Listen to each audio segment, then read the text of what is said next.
Donc, je suis Agnès Grisolio, je suis en charge de la Mass Transit Academy au sein du groupe SNCF. Et donc, je suis ravie de vous accueillir ce matin pour ce webinaire. Je ne serai pas toute seule puisque l'étude qu'on va vous présenter, qui est portée effectivement par la Mass Transit Academy, est partenariale. Donc, je serai accompagnée d'intervenants de l'Institut Paris Région, de Kizio. Alors, Preto est aussi un partenaire, mais il n'a pas pu être avec nous.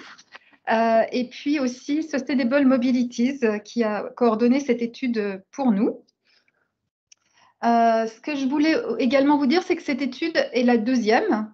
Donc nous, à la Mass Transit Academy, en fait, on a un rôle bien sûr de formation, comme le nom l'indique, mais aussi de veille et de benchmark. Et c'est à ce titre-là qu'on porte cette étude, qu'on avait lancée dès l'année dernière.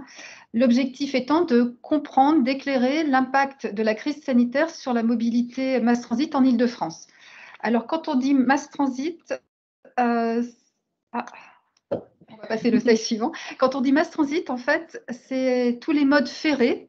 Donc, les modes lourds ferrés, c'est le métro, le train et le tramway. Donc, c'est ça le périmètre d'activité dont on va vous parler. Pourquoi une étude? Alors, vous avez dû voir qu'il y en avait beaucoup d'études. On est un petit peu dans le brouillard quand même. Tout le monde regarde la boule de cristal pour essayer de comprendre ce qui se joue en termes d'impact, en sachant que cette crise sanitaire a eu des impacts hors normes, hein, jamais connus, puisqu'on y reviendra, mais on est descendu jusqu'à moins 95% de trafic en Île-de-France, mais c'est globalement dans toutes les métropoles du monde entier. On a eu cette chute. On a eu des développements de nouveaux comportements des voyageurs, beaucoup liés à la démobilité, avec le télétravail notamment, mais pas que, avec le développement du vélo, le développement du e-commerce, donc énormément d'impacts, de nouveaux comportements. Et donc, on a jugé très utile de pouvoir éclairer ce qui se passait déjà aujourd'hui, de regarder un petit peu, vous le verrez dans le rétroviseur, puisque grâce à l'étude de l'année dernière, on a un observatoire autour de 3 grands corridors. Donc, on regarde un peu dans le rétroviseur et surtout, on essaye d'éclairer l'avenir, ce qui n'est pas simple. Ce que je voulais aussi vous donner comme clé de lecture de cette nouvelle étude, ce qu'on a essayé de regarder, c'était notamment les dynamiques à l'œuvre en termes de télétravail. Alors, non pas tant en termes de combien de personnes vont télétravailler, puisque là, on commence à avoir quand même quelques données assez claires, mais plutôt quels jours vont être télétravaillés pour voir l'impact sur la mobilité mass transit. On a aussi voulu essayer d'objectiver ce fameux exode urbain dont on a un peu beaucoup parlé, notamment suite au premier confinement. Donc, est-ce qu'objectivement, il y a un exode urbain vers la grande couronne, voire vers la province? Donc là, on a des données, et c'est Preto qui nous a apporté ces éléments d'éclairage. Et puis, on l'a croisé aussi grâce à l'Institut Paris Région avec ce qu'on pouvait comprendre des mouvements aussi immobiliers bureaux des entreprises. Parce qu'on sait que le motif domicile-travail est extrêmement structurant pour le mass transit. Et donc, c'est important à la fois de regarder le mouvement résidentiel, mais de le regarder aussi en miroir du mouvement immobilier des bureaux. Voilà ce que je voulais partager avec vous. Donc, je vais laisser là la parole à Françoise. C'est ça? Vous me dites, pardon, je suis pas. Non, pardon, à Dany. Je vais laisser se présenter de l'Institut Paris Région. Bon webinaire et à tout à l'heure pour les questions.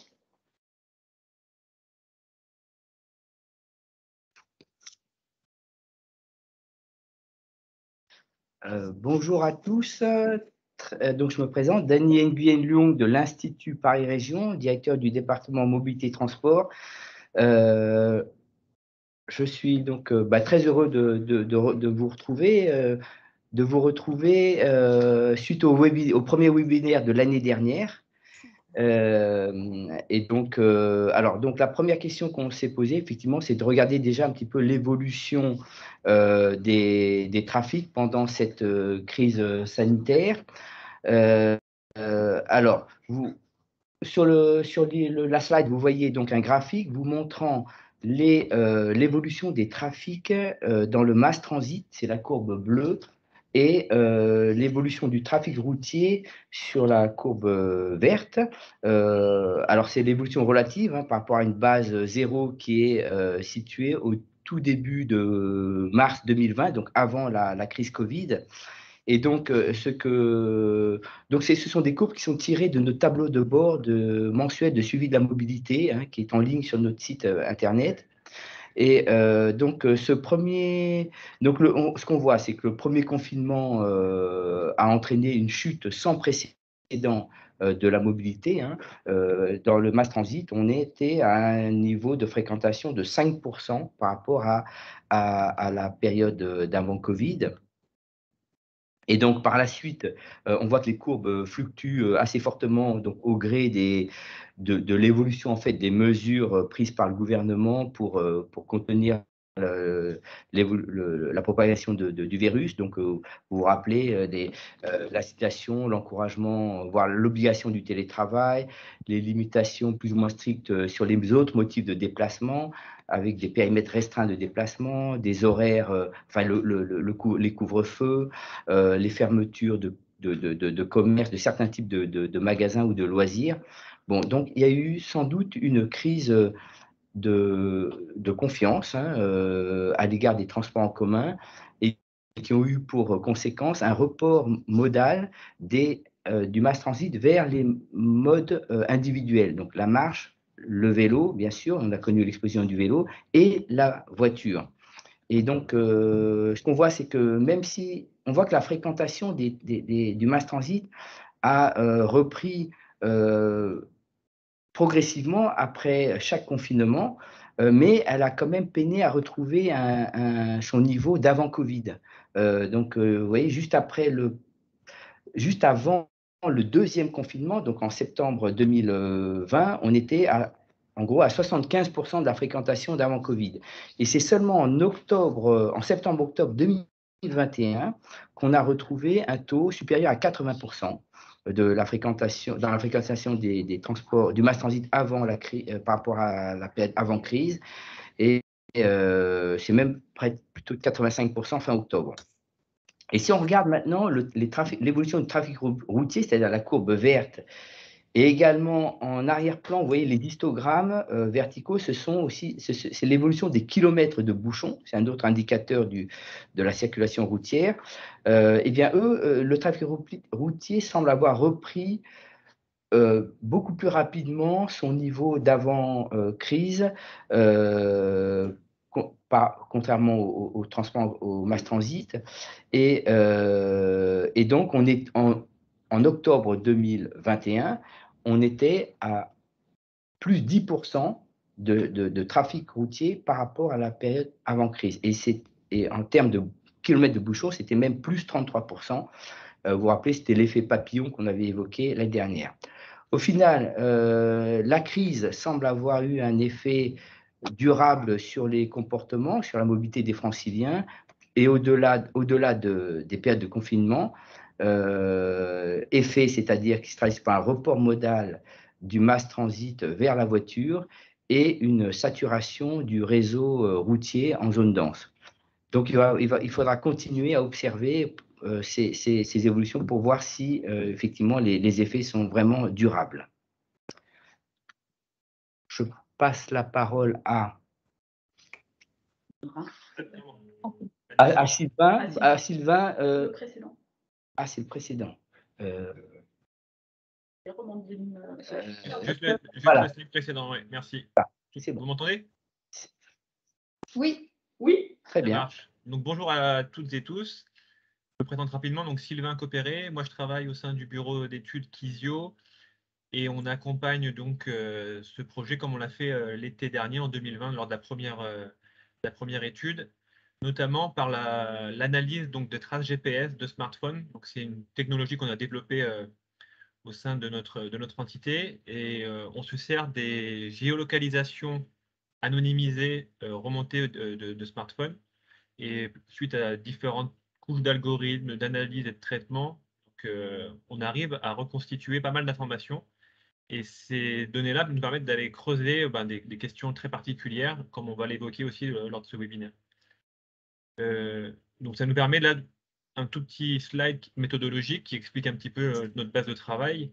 Donc ces traces GPS qu'on récupère sur toute la France, on arrive à récupérer des données, notamment en Île-de-France, de 700 000 franciliens.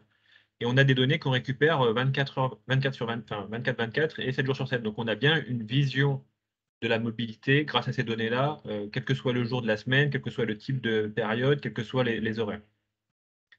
Et grâce à des algorithmes, donc les traces sont laissées successivement lors des parcours, on arrive, nous, à reconstituer les modes de déplacement, les parcours, donc les origines et les destinations de chaque déplacement.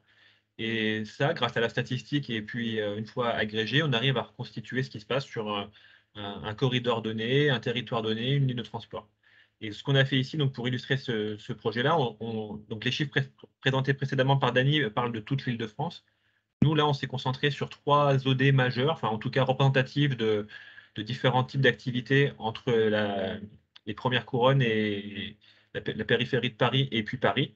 Donc on a eu un premier marché entre l'OD Argenteuil-Colombe et Paris, un deuxième entre Aulnay, Le Blanc-Ménil et Paris, et un troisième entre Cergy-Pontoise et Paris, l'Ouest parisien. Donc c'est sur ces trois OD qu'on va analyser pas mal de choses. Et donc ces données-là, nous, on les récupère depuis février 2020, donc jusqu'à la date où on se parle aujourd'hui. Et on a fait, donc, dans le cadre de cette étude, quatre photos, donc février 2020, juin 2020 qu'on avait étudié l'an passé. On a mis à jour avec les données d'octobre 2020 et d'octobre 2021 pour voir les tendances, la reprise d'activité sur ces données-là. Donc on va pouvoir éclairer sur le slide suivant, s'il vous plaît, quelques résultats sur ce qu'on voit en termes de tendance, notamment. Donc, on a pu, avec ces données-là, vous voyez 4 graphiques, donc qui sont en fait 4 photos de la fréquentation horaire moyenne sur un jour de semaine sur le marché Argenteuil, Colombe et Paris. Donc, en haut à gauche, février 2020, en haut à droite, juin 2020, et puis en bas à gauche, octobre 2020, et la photo la plus récente, octobre 2021. Là, ce qu'on veut illustrer rapidement, c'est on arrive du coup à distinguer la fréquentation, en tout cas la part des volumes, comment elle se répartit au cours de la journée. Donc, on voit très distinctement les pointes très fortes sur le mass transit. Donc ça, on apprend, en tout cas, on vient corroborer ce qu'on connaît déjà sur le mass transit, qui vient avoir son impact notamment sur ces horaires-là. Donc, qui était très fort en février 2020 avant la crise.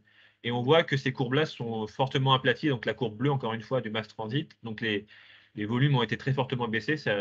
Donc, comme c'était vrai sur l'Île-de-France, c'est aussi vrai sur ce marché-là, comme le voyait précédemment Dany.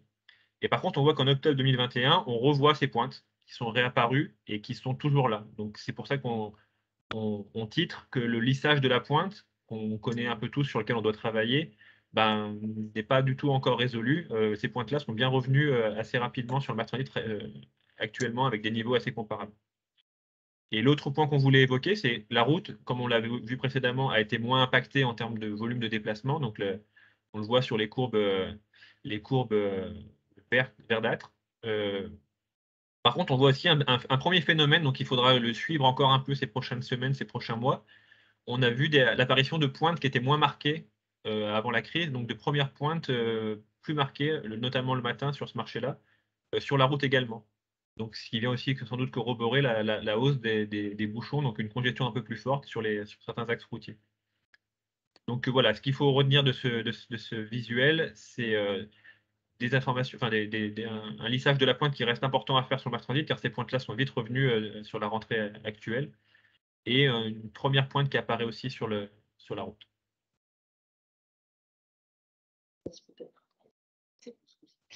Bonjour à tous, donc Françoise Tournassou de Transilien. Donc, ces mêmes traces GPS ont été très intéressantes pour faire une analyse en fait sur la répartition entre les jours de la semaine, qui était un de nos grands questionnements en amont de cette étude. Donc, on a eu 2 approches. D'abord, une approche un peu par simulation, en regardant à partir des enquêtes qui ont pu être faites, en particulier par Île-de-France Mobilité pendant la crise, et puis les enquêtes de l'ADEME, simuler un peu en fonction des évolutions possibles du télétravail ce que pourraient être les jours de la semaine. Donc là, c'est ce que vous voyez en hachuré.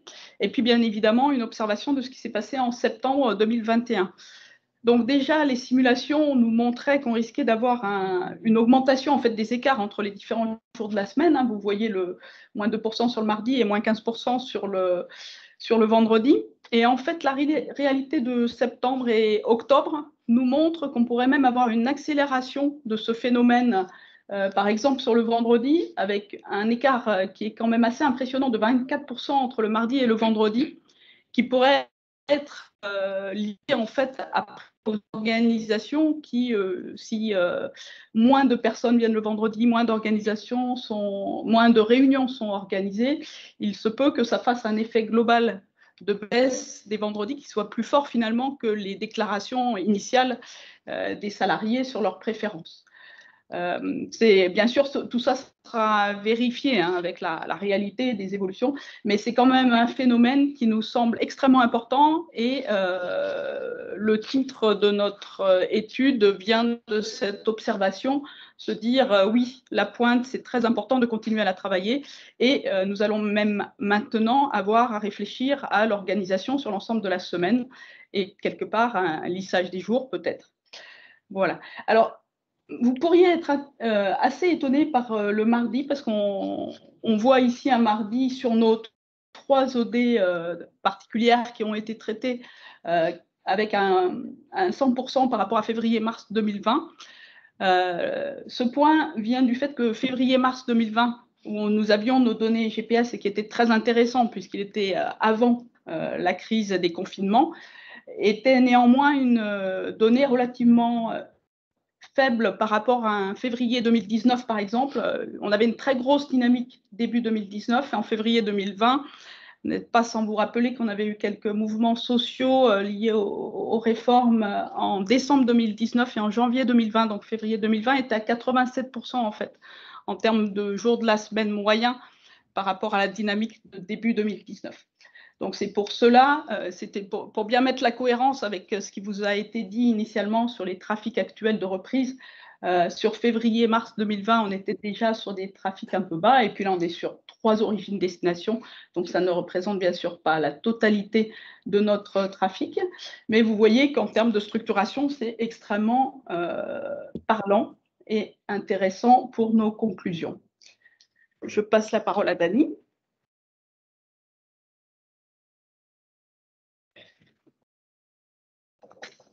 Oui, alors on s'est posé la question des impacts des choix de relocalisation résidentielle des ménages et des choix de relocalisation des entreprises sur les besoins de transport. Comme Agnès Griso-Guillot le disait au début, on s'est posé effectivement la question de mieux connaître ce phénomène dont on entend beaucoup parler d'exode urbain vers la province. Et donc, pour cela, on a essayé d'approcher ces migrations résidentielles en explorant des données dites alternatives. Ce sont puisque vous savez que les données de l'INSEE, les données officielles de l'INSEE issues du recensement ne seront disponibles qu'en 2023-2024 pour l'année 2020-2021. Et donc, on a essayé d'approcher ça autrement, donc par des données d'un courtier en prêt immobilier qui s'appelle Préto. Alors, effectivement, cette partie-là devait être présentée par Pierre Chaperon de Préto, mais il s'est excusé, il a eu un empêchement ce matin, donc je le présente à sa place. Donc, ce sont des données en fait de simulation de prêt immobilier. Donc, le graphique que vous voyez à l'écran, il est peut-être un peu difficile à comprendre. Je vais essayer de vous l'expliquer. Donc, c'est en fait il montre les échanges entre Paris, Petite Couronne, Grande Couronne et la province des ménages, mais en solde net. C'est-à-dire qu'en fait, ce serait on va dire une demi-matrice origine-destination montrant les échanges nets, c'est-à-dire arrivées moins les départs. Des ménages sur donc 2 périodes. La période avant Covid, alors avant Covid, c'est la police qui est normale, et après Covid, c'est en italique et avec une flèche en tiret.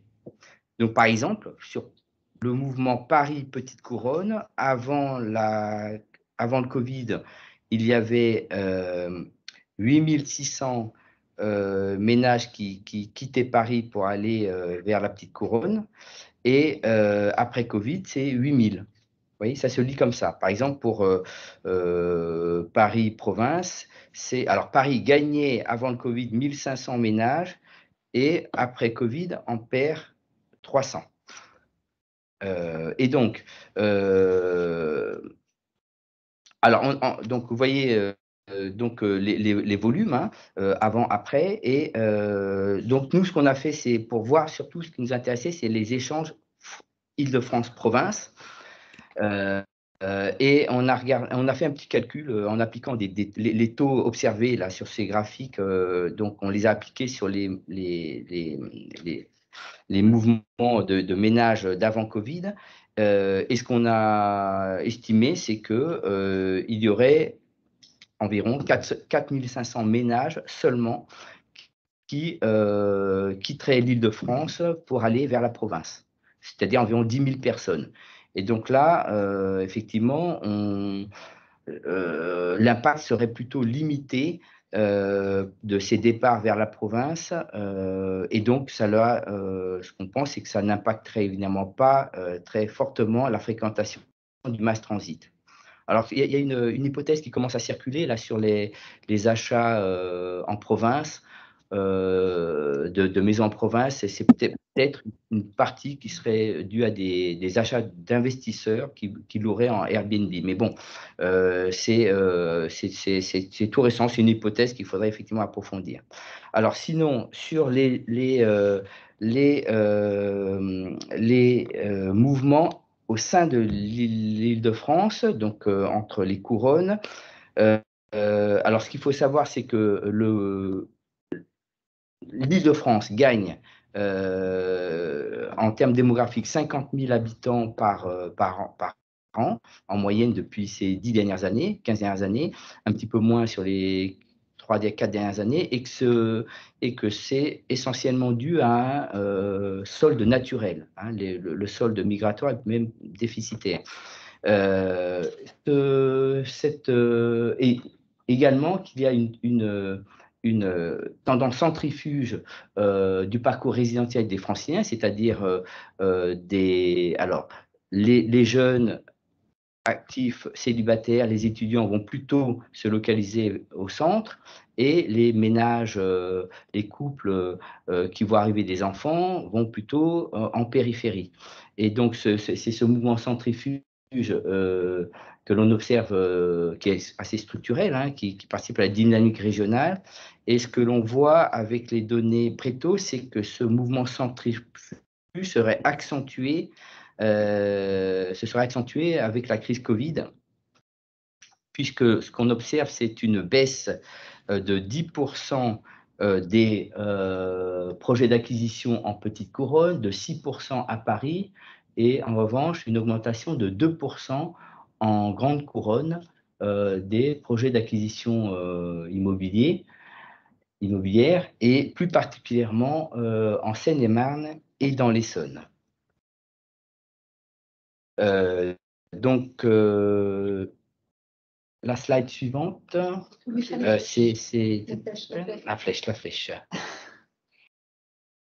Alors, donc ce qu'on observe, c'est qu'effectivement, on observe ce mouvement centrifuge des ménages, et au contraire, on observe un mouvement centripète des entreprises, c'est-à-dire un recentrage des entreprises vers le cœur de l'agglomération. Alors ça, c'est issu d'une série d'entretiens avec les acteurs économiques, spécialistes en immobilier d'entreprise, et également à travers d'une analyse bibliographique.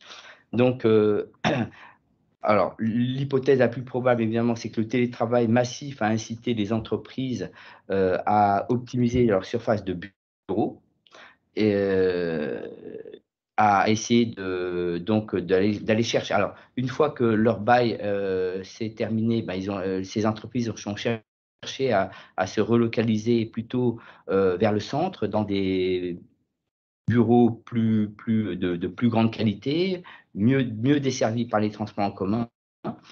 Et donc, ce qu'on a observé, c'est que sur le reste de l'agglomération, le marché de bureaux a plutôt connu un ralentissement, et plus particulièrement en grande couronne. Alors, quelle est la conséquence finalement sur le mass transit de ce double mouvement, donc centrifuge pour les ménages et centripète pour les entreprises, c'est que sur les lignes desservant les grands pôles d'emploi, on pourrait retrouver à terme une fréquentation du mass transit à des niveaux d'avant Covid. Et peut-être que ce mouvement pourrait même, dans la durée, neutraliser la baisse de fréquentation liée au télétravail, et en particulier, comme on l'a vu tout à l'heure, les mardis. Là, c'est Sylvain. Je redonne la parole à Sylvain de Kizio. On continue le petit ping-pong. Je reprends la balle. Cette fois, on voulait faire un petit focus là maintenant, je suis plutôt sur les problématiques d'intermodalité et de report modal et voir comment le mass transit pouvait utiliser l'opportunité de développement actuel dans toutes les métropoles et notamment à Paris, en Ile-de-France, du vélo. Donc, ce qu'on a fait là sur la première partie, nous, avec nos données, encore une fois, on peut faire des analyses assez fines. Et ce qu'on regarde là, c'est parmi tous les gens qui aujourd'hui se déplacent en voiture, quelles sont la part de ces profils-là qui habitent près d'une gare. Et en fonction de la distance, on a regardé la part de marché des gens qui vont prendre le mass transit versus leur véhicule. Donc, c'est le radar qu'on voit à droite, où la partie bleue, encore une fois, nous montre la part de marché du mass transit. Donc, vous voyez, quand les personnes, en gros, démarrent leur déplacement à moins de 500 mètres d'une gare, le mass transit est très largement plébiscité, à plus de 60% des gens qui vont prendre ce moyen de transport. Quand cette distance va augmenter assez largement, donc quand on va être à plus de 3 km d'une gare, on va très, très largement plébisciter sa voiture, ce qui est assez logique, mais là, on a pu du coup le quantifier et le pondérer. Et on voit donc qu'il y a une partie qui est assurée. En gros, quand on va habiter entre 500 mètres et 3 km de cette gare-là, le rabattement piéton peut être peut-être un peu plus compliqué, mais le rabattement en vélo peut être tout à fait réalisable. Donc avec des aménagements appropriés, on voit que ce potentiel-là, il est non négligeable en volume.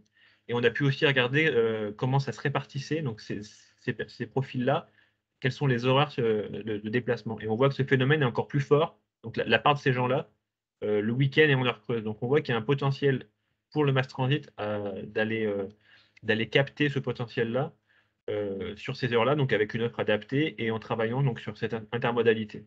Je laisse la parole peut-être à Françoise pour commenter des actions possibles. Oui, donc nous, ça nous a été une information extrêmement intéressante. On sait qu'on a un grand programme de stationnement qui a été lancé par Île-de-France Mobilité et qui est mis en œuvre côté SNCF par Gare et Connexion dans les gares. Donc ça renforce en fait toutes les analyses qui ont pu être faites sur la pertinence de ces derniers kilomètres pour le vélo. Donc le potentiel a été assez bien qualifié par Kizio, comme nous le dit Sylvain, là, par exemple sur Aulnay, avec 8000 personnes par exemple entre 10h et 17h qui sont à moins de 3 km, qui vivent à moins de 3 km d'Aulnay et le Blanc-Ménil et pour autant prennent la voiture pour aller pendant ces heures creuses à Paris. Donc on se dit on a vraiment quelque chose à faire au niveau transport collectif. Et donc, c'est quelque chose qui doit être travaillé aussi avec l'ensemble des acteurs parce qu'on sait que l'importance du cheminement qu'il peut y avoir pour pouvoir donner en fait de l'attractivité à ces modes train plus vélo. Ensuite, ça nous donne aussi pas mal de perspectives sur la possibilité de renforcer avec les acteurs du tourisme ce qui est loisir plus train plus vélo le week-end, qui pourrait être aussi un axe de travail intéressant. Voilà, donc on en arrive à la conclusion. Donc on voit avec cette étude qu'on a quelques enjeux vraiment intéressants pour le mass transit, à notre avis, en termes de système de mobilité. Le premier enjeu qui nous semble fondamental, c'est le fait que la coordination des acteurs va être clé en fait pour atteindre un nouvel équilibre, en fait, un meilleur équilibre global dans le futur.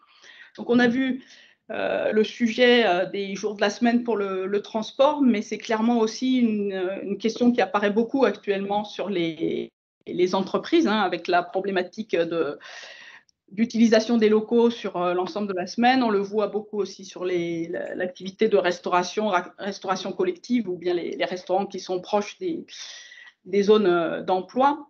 Donc, un sujet qui concerne beaucoup de monde et qui va qui nécessite des réflexions ensemble pour se dire comment est-ce qu'on peut quand même améliorer une utilisation un peu plus équilibrée en fait sur les jours de la semaine. Est-ce que c'est accessible? Le sujet du vélo, donc on le disait, c'est aussi un sujet vraiment multi-acteurs où on a un enjeu extrêmement fort aussi de l'amélioration de l'attractivité en fait du cheminement jusqu'à la gare qui a travaillé ensemble. Et pareil pour le loisir, c'est avec les acteurs du tourisme qu'on travaille sur ces sujets-là, que ce soit le CRT, que ce soit les acteurs locaux, pour pouvoir développer là encore l'attractivité du tourisme et du loisir en Île-de-France. Ces enjeux sont aussi bien sûr forts pour le mass transit. Donc on a vu que nos lissages de pointe, on va avoir maintenant la question du lissage des jours de la semaine qui va se poser et qu'on va devoir travailler. Donc d'abord, poursuivons les observations dans les mois qui viennent, parce que tout ça est quand même tout neuf. Ce sont des données un petit peu innovantes et il faut bien sûr les valider, mais c'est quelque chose qui va devoir être pris en charge par le collectif. Et un retour aussi, c'est ce que vous a expliqué Daniel Nguyen, donc un effet de polarisation qui continue quand même sur l'Île-de-France, donc potentiellement des trafics qui vont revenir à la normale en 2023-2024 et retrouver surtout leur dynamique. Et en particulier les jours de la semaine qui sont les moins télétravaillés. Et tout ça, ça signifie finalement que les investissements pour le mass transit sont toujours aussi nécessaires. Donc ça conforte en fait les analyses qu'on avait pu faire sur la première étude et puis des analyses qui sont d'ailleurs très partagées avec les autres acteurs du transport. Voilà, on vous remercie pour votre attention et on va répondre à certaines de vos questions. Donc, je commence par le jeudi. Hein. Ouais. Oui. Donc, on a vu une question sur le jeudi qui est une très bonne question. Je ne l'ai pas abordée effectivement tout à l'heure, mais c'est dans ce qu'on voit sur septembre-octobre, là encore à poursuivre les analyses pour vérifier que ça se confirme. C'est effectivement un début de semaine qui est plus fort. Je ne sais pas si vous vous souvenez, mais les lundis, mardis, mercredis étaient assez proches des simulations de télétravail, alors que les jeudis, vendredis sont plus bas. Avant Covid, le jeudi était sur certaines de nos lignes un jour très chargé, parfois même plus que le mardi. Et dans nos analyses aussi, côté transilien, avec les données de validation, on voit les jeudis parfois devenir plus faibles, comme le montrent les traces GPS. Et le vendredi, toutes les données confirment la baisse. Donc, on a une sorte de concentration de travail sur le début de semaine, en moyenne, hein, parce qu'il y a des gens qui viennent le vendredi, il y a des gens qui viennent le jeudi, il y a des gens qui travaillent toute la semaine. Mais on a une concentration finalement des jours non télétravaillés qui semble se faire en début de semaine et puis par contre une baisse en fin de semaine. Je ne sais pas si c'est une question il y a la question de dire est-ce que c'est un grand week-end. Ça, je ne sais pas. Ça, on n'a pas d'éléments complètement évidents là-dessus parce que ça pourrait être aussi le lundi. On voit le lundi moins fort.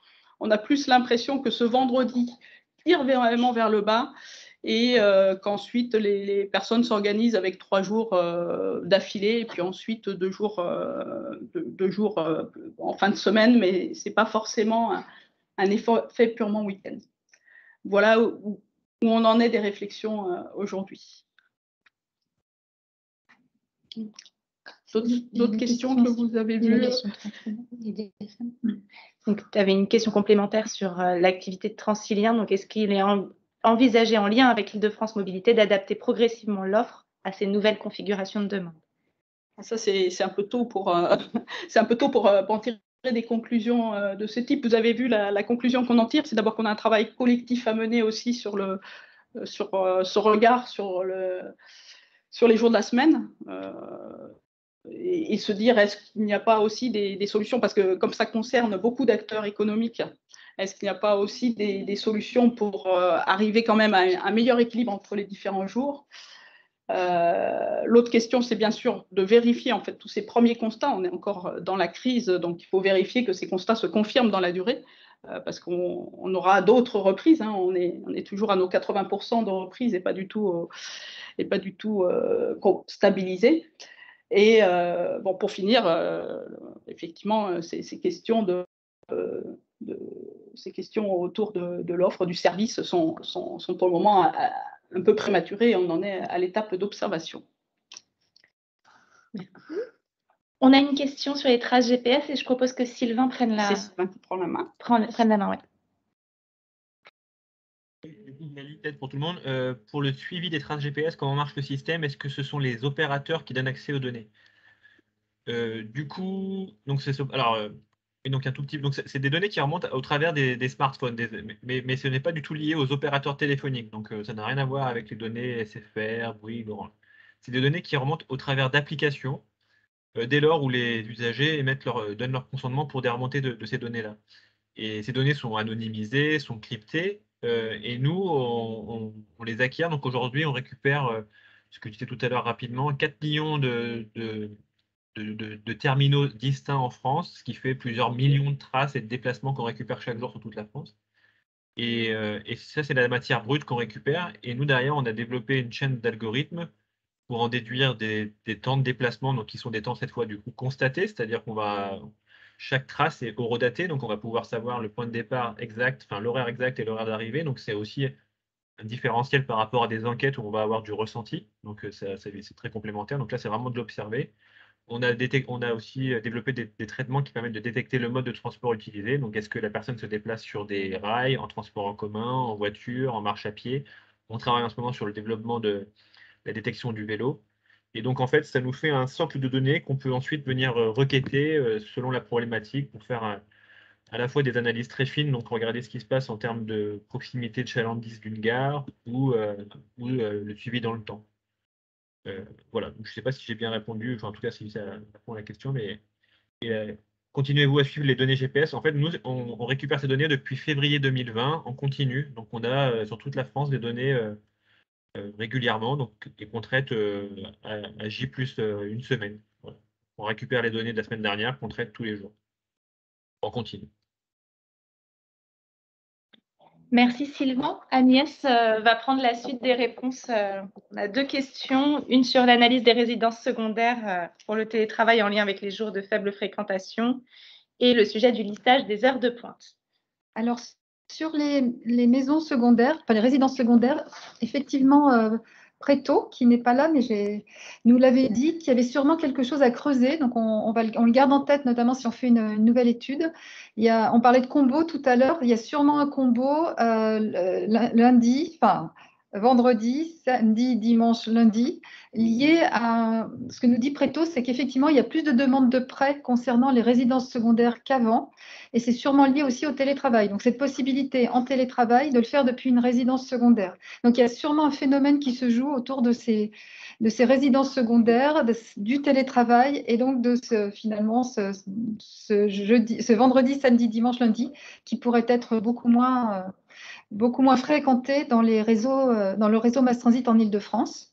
Donc, à creuser, mais c'est une piste. L'autre question, tu me dis? Le lissage des heures de pointe.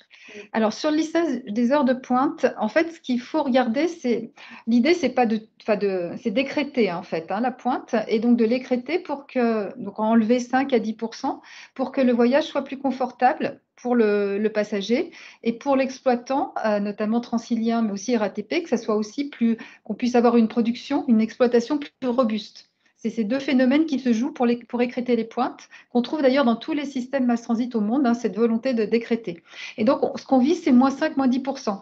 Donc oui, bien sûr, évidemment, il y a des emplois qui ne sont pas télétravaillables. Et donc, l'objectif, ce n'est pas d'essayer de les transformer en télétravaillables. Oui, il y a aussi des emplois télétravaillables, mais avec des contraintes fortes, notamment autour de la garde d'enfants. Donc, il n'y a pas de sujet, mais néanmoins, ça laisse suffisamment de marge de manœuvre pour viser ces 5 à 10%. Et là, on sait qu'on peut le faire, mais ce n'est pas l'opérateur tout seul qui peut le faire. C'est vraiment en lien avec ce qu'on appelle les générateurs de flux et notamment les entreprises.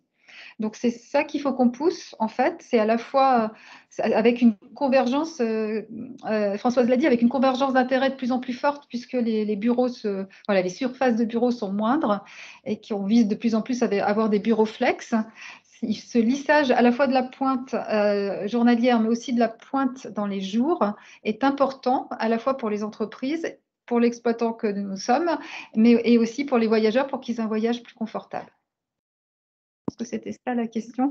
Et juste pour vous dire d'ailleurs, puisque je vous disais que la Mass Transit Academy regarde au niveau international, donc ce fameux lissage des pointes, on le voit depuis le début. On a fait beaucoup de learning expéditions sur des réseaux, notamment en Asie. Il y a plein d'expérimentations qui existaient avant le Covid pour réduire cette pointe. Ça peut passer par même des loteries, par des points, par des baisses tarifaires. C'était intéressant d'ailleurs aussi, j'avais vu en Australie qui regardaient des baisses tarifaires pour plutôt d'augmenter les tarifs quand la distance est courte, pardon, pour qu'il y ait un report modal vers la marche à pied, par exemple. Donc, tous les réseaux regardent comment faire pour sensibiliser et faciliter la réduction de la pointe. Et pour revenir sur le thème de notre étude, qui est le lissage des jours de pointe, on le voit donc en l'objectif grâce à cette étude en Île-de-France, mais j'ai vu des articles, notamment dans le Guardian, qui évoquent le même phénomène dans d'autres métropoles. Donc, ce n'est pas un phénomène français ou francilien, c'est bien un phénomène qui peut se passer dans d'autres métropoles. Et j'ai vu là aussi pour l'Australie un article sur Sydney où ils étaient même inquiets sur les grands équilibres globaux de la ville. Parce que là, on a parlé des équilibres notamment entre l'opérateur et les entreprises via les mètres carrés en moins.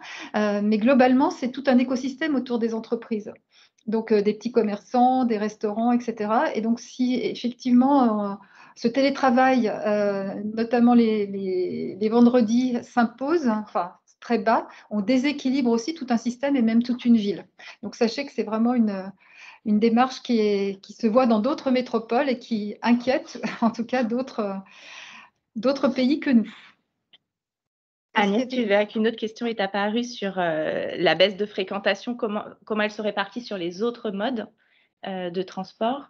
Je ne sais pas si tu veux donner un élément de réponse un peu sur l'Île-de-France et autres motifs. Sur les autres modes de déplacement. Donc, comment la baisse de la fréquentation des transports en commun se reporte sur la voiture, le vélo, la marche. Alors, je ne sais pas si tu as Dani, des premiers éléments. Tu as des éléments sur le vélo, peut-être à partager. Je te laisse tu me dis ou tu me donnes le chiffre. Sur le vélo, en fait, le report modal entre le. On n'a pas. Attends, il faut que tu viennes. Dani va venir et puis peut-être Sylvain en rebond pour l'ensemble des études GPS qui sont menées. Tu pourras compléter les éléments de réponse de Dani. Sur le report modal donc du mass transit vers d'autres modes individuels, on n'a pas de chiffres. On n'a pas de chiffres de report.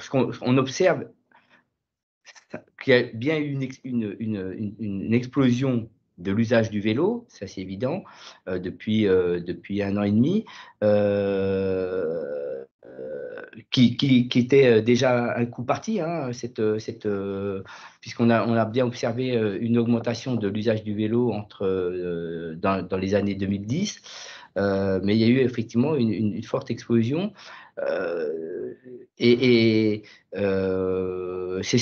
il faut dire que ce sont surtout sur effectivement les courtes distances, hein, courtes moyennes distances. Le mass transit va toujours assurer les besoins de déplacement sur moyenne longue distance. Merci Dani. Peut-être Sylvain, si tu veux prendre en rebond. Oui, là, oui, on n'a pas fait dans le cadre de cette étude d'analyse vraiment en faisant un profiling des usages et de voir comment ils ont évolué. Mais ça, on pourrait le faire techniquement avec nos données, c'est-à-dire on pourrait regarder les gens qui étaient 100% TC, qu'est-ce qu'ils sont devenus aujourd'hui, et donc faire des matrices un peu de transition. Là, on peut se dire enfin, ce qu'on voit, c'est que sur le projet qu'on a travaillé, oui, il y a eu un report sans doute vers la voiture, on le voit dans les volumes, et puis aussi des gens en fait qui se déplacent moins. Donc c'est deux-là cumulés principalement qui expliquent les 20%. Le vélo ayant augmenté, mais je ne suis pas sûr que sur les OD évoqués là, ce soit l'explication. Et du coup, oui, en fait, on a fait des travaux nous dans d'autres villes,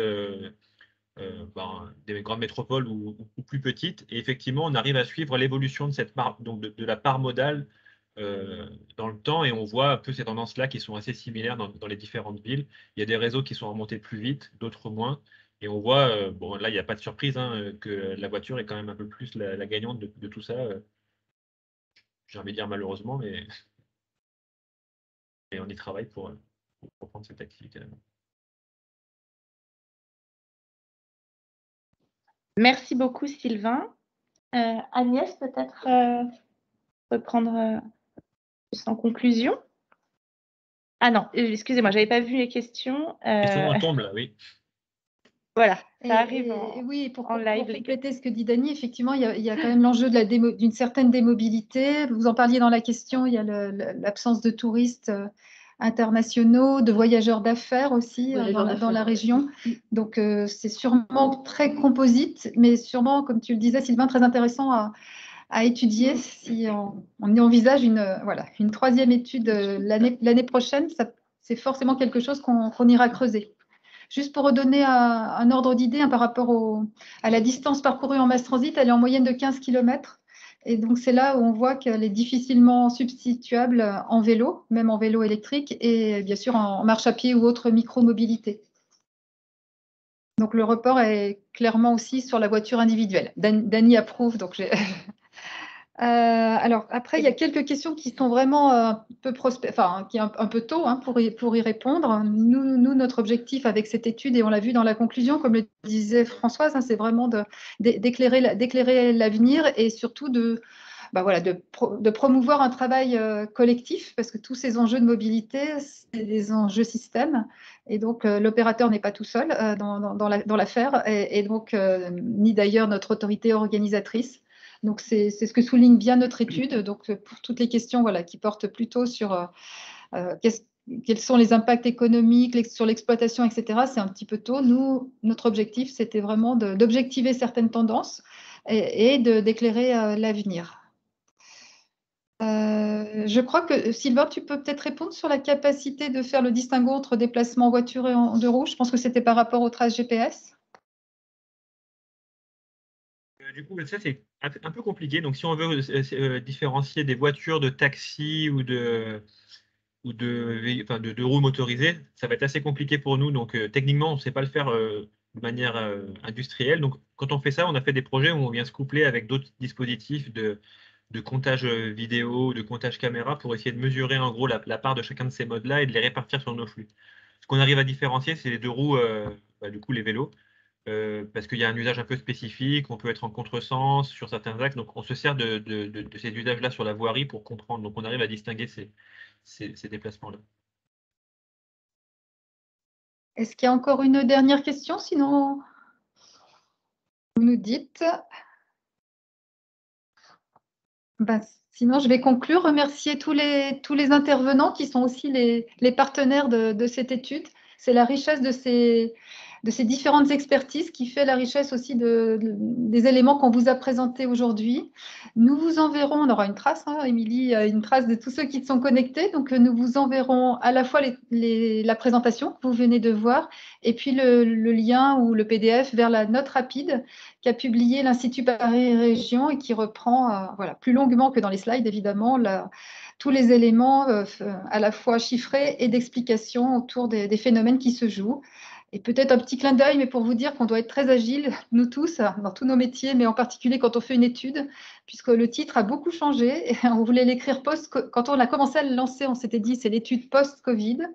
Puis, Françoise avait trouvé une très belle formule qui était post-vaccination. Et boum, la troisième dose est arrivée.